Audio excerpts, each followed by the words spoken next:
According to sources, Thompson fatally stabbed Boodle at Smith's Motel, located on East Street South. The police reported that a housekeeper discovered Boodle's body in a room while preparing to clean it.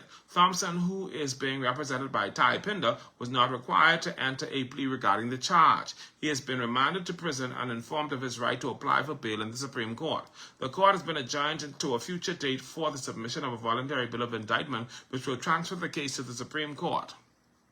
So, I sympathize with Rockland's family, and I pray for that God would give them peace at this time. But I also sympathize with DeKelson Thompson. I don't know who he is. If anybody knows who he is and has a photo of him, send it to us so we could get an idea of who this character is. He is an adult, but I know he was in the wrong place. And we got all kinds of stories on this because we know, like I said, even when they was trying to throw this on Michael, which was disturbing, we knew then, and I'm sure they knew, that this situation from just from the mere fact that Rockland was in the CD hotel, that something wasn't right.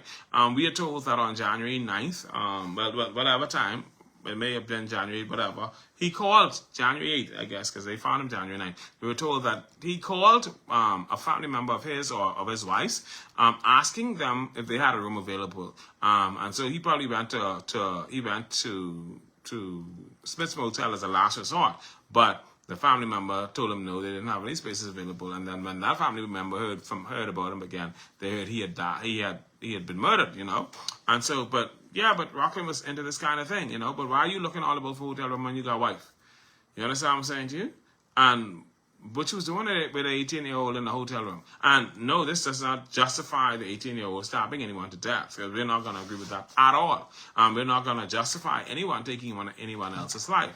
But we also have to face reality about what this story is telling us. You understand what I'm saying to you?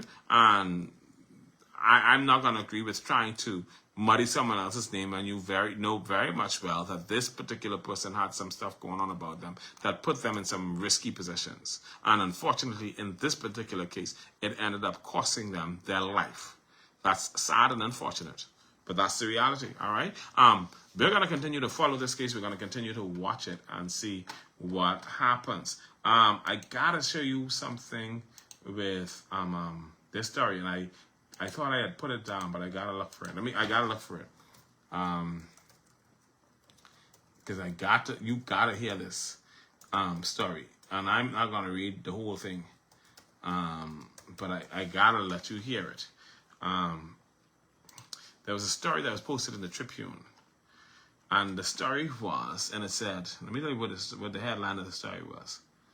Bahamas infected with corruption. Because I saw them talking about, like, I didn't know that this is what it came up for when the Prime Minister's office and different people were saying, oh, the Bahamas, they have corruption. Yes, the Bahamas is infected with corruption. Those in denial about that, I feel sorry for you. But the Bahamas is infected with corruption. But guess where this came from?